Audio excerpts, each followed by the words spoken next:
1/2 inch thick, right? Underneath here, we've got two infrared, I call it a fire brick.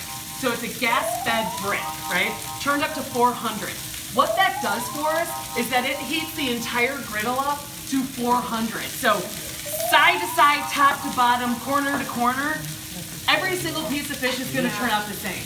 It will, because it's consistent, right?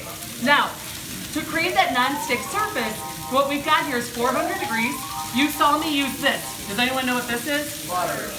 It is butter, but it's clarified butter, right? If I use regular butter or olive oil on here, you can't. So regular butter and olive oil starts to burn at 350 degrees. So if I turn this up to 400 and I put my product down, you're gonna burn the butter or the olive oil, and that's all you're gonna taste is burnt oil. If you use grapeseed oil, which is a very clear oil that has high smoke point, or just clarified butter, which is the butter fat, the golden butter fat. Come on, you guys know Julia, child. Let's just walk in her footsteps. It's good. Anyway, with just the butter fat and the milk solids removed, we can put that on the griddle and it's not going to burn. So I've got a hot surface and I've got a hot oil. Yes. So is that ghee? Yes, ghee is the exact same thing. So what's happening is I got hot oil, hot surface.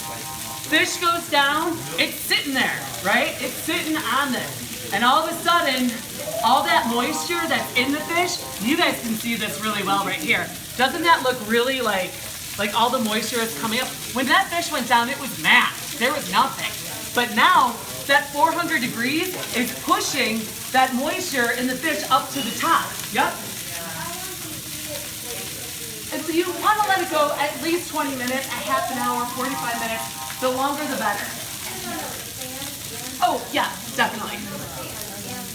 The griddle, definitely. On the same time, you don't put the oil on until right before you're about to griddle. So I have no animals? No, so you shouldn't have any issues. But this right here, all of this cooling of the moisture being pushed up to the top, that's our visual cue to flip, right? Because we don't have a probe in here. We don't know what the internal temperature is. All right, but also by doing all this talking, we've allowed that crust on the bottom to form, and now the fish will release with a fish spatula. You know what I mean? Yeah, it's gonna Let the griddle do its work. Just like with the oven, let the oven do its job, let the griddle do its job. But I think we're ready. Are we ready? I think I see a few fried pieces there. All right, let's get in there. See, that's what you're looking for, right? I know, I feel like a bad infomercial. I really do. Is it like 2 in the morning on QVC? Woo! Where's Joan Rivers? Is she up? Where is she? Do you know what I mean? But that's what you're looking for. See what I mean? Like, right? So that's why you don't rush it. You just let it go. Flip it. Probably a good 5 minutes. If I had to guess, probably. All right, and what you're gonna notice is that every single piece, the caramelization, the color, is gonna be very similar.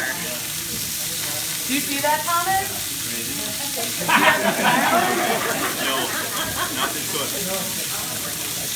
But you guys are eating cod.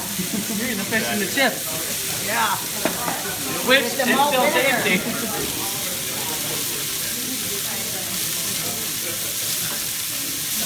See, don't they look great?